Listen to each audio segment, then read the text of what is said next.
Welcome back. I'd like to talk to you in more depth now about Sauhu and the practices and principles that run it or inform it. Like I said, the view of Sauhu as a therapy and a self-discovery tool is very different than, say, Western or modern psychology. The view of Sauhu is that every human being is inherently enlightened already, inherently whole and healed in their essence, something that is uncreated, this essence experience.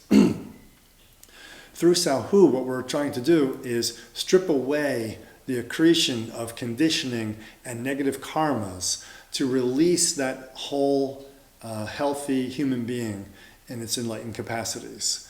So we're trying to maximize our human creativity, our fulfillment, our contentment, our enjoyment, which we say is already inherently within us. This is the fundamental view of Sauhu. Of course, being drawn from Dharma traditions, this is the fundamental truth of the non-dual Dharma traditions of India and Tibet.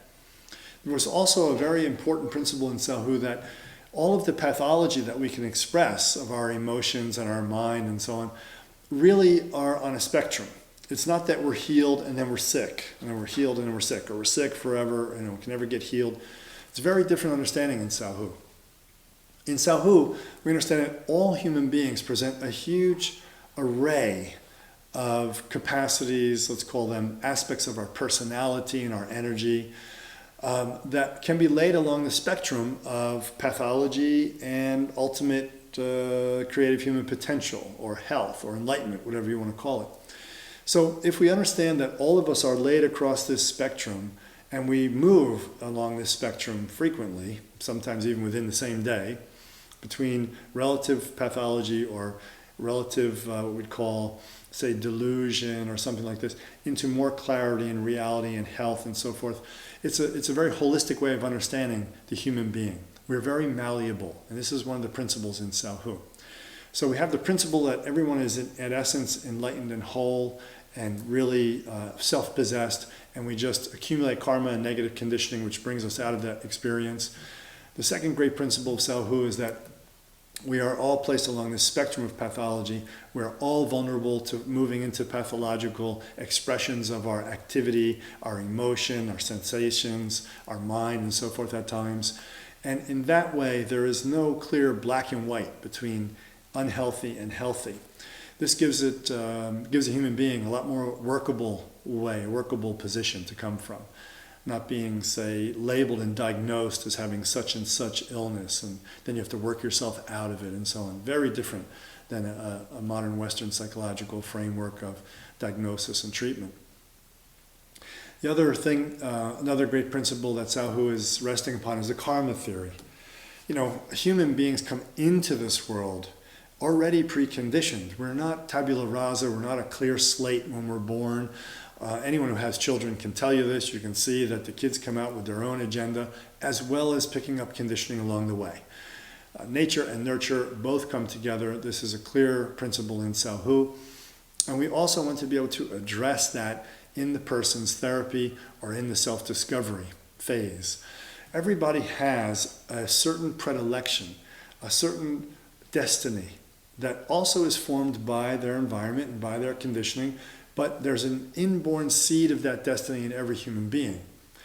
If a person is put onto that destiny, at least in broad strokes of what it might entail, they are going to instantly start to recalibrate more of their negative karmas towards the positive karmas. They're going to instantly feel more at purpose, which is a huge principle in Sauhu therapy and in healing and finding who we really are and becoming self-possessed. So I thought in this video I would just give you a few principles that guide Sauhu a bit, and then I would talk a little bit about the practices, because Sauhu is decidedly not talk therapy. This is a great contradistinction to most of modern Western psychotherapy.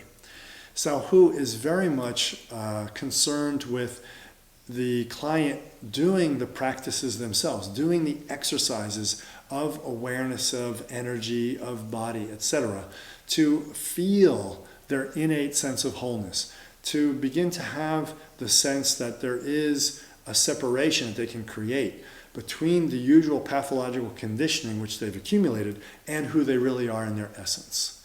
So in this way, in the body methods, we use body awareness practices, body awareness methods that will help a person come home into their body and not dissociate so frequently into anxiety, which is nothing but thought constructs that take over the experience of being present in our body and energy and so on. So we get grounded in the body, we become aware of the body, and we use these body awareness exercises, and there's many of them in Sauhu. The energy center, the passions, the emotions, the energies are also worked with directly in exercises in Sauhu as well. There are a huge compendium of these energy exercises that we use in Sauhu because human beings are very much energetic, very much emotional, passionate, feeling beings. We can pretty much be said to be that the body and the mind and the energy are all one, but our expression as humans is very much a steady energy state, which the body gives a location for, and the mind gives the experience of, to be aware of, cognizant of.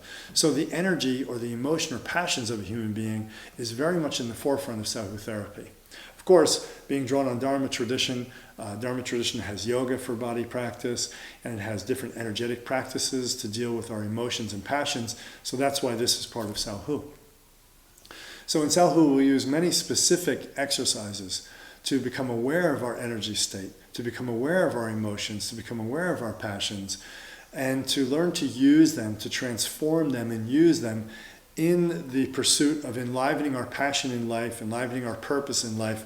And this is what pulls us out of pathological type of expressions of our energy, emotion, and passion as negative behaviors or pathological behaviors, negative feelings, and so on, negative patterns of thinking, and so on. So we use a lot of these type of exercises. In the mind component in Sauhu, we use contemplations, we use visualizations, we use mind awareness training, all again drawn from the non-dual Dharma traditions of India and Tibet. When we apply all three of these in a unique way for each person, because each person is very unique, the person becomes empowered. They feel like they have a really great tool to work with. They're not just going to a therapist once a week, talking about some problem and hoping for some resolution. They have a daily practice routine that they can apply themselves to feel empowered to heal themselves. And in Sauhu, we do think the frequency of contact with the Sauhu therapist and the client should be a bit higher than it is in say, something like Western psychotherapy. Because the person is being trained, being guided back to realizing who they are. And a 1-hour session once a week is very difficult to make progress with. So by having daily practice, by having a little bit more of a hands-on approach with the therapist, by having a wider view of what humanity is and what healing and wholeness and self-possession really is, Sauhu gives these fantastic results. The definition, when I was in school for studying psychology, and not that much has changed really, the definition of what's healed or what healing is when a person is whole again and therapy is ended is when your ego structure, your self-image formation, and your ability to function in the world is okay. You can maintain yourself and you're no longer dangerous to yourself or others, and you're kind of happy and contented. That's not a bad place to start. But for Sauhu, it would certainly not be the end of therapy or the result or the fruit of this Sauhu path. Being drawn from the non-dual Dharma traditions, Sauhu has a much higher bar for the end result. And of course, it's very happy along the way. Sauhu sees it as wonderful landmarks along the way that you become self-centered to a degree, that you get a functional ego structure, but that's only the beginning. We actually want to little by little learn to be more of who we are and let that enlightened nature shine through with a sense of presence, self-possession, a sense of contentedness, be on purpose and aligned with where we're going. And we want those clear landmarks that mark those progressions. And Sauhu has that type of understanding because of the view teachings that imbue it from the non-dual Dharma traditions of India and Tibet. So I hope this video helped you understand a little bit more about what is unique about Sauhu as a therapy and the workshops and immersions that we run for self-discovery. And you can find those therapists on the Sauhu site. You can have sessions with them. You can also come to trainings for Sauhu offered at different Dharma centers around the world.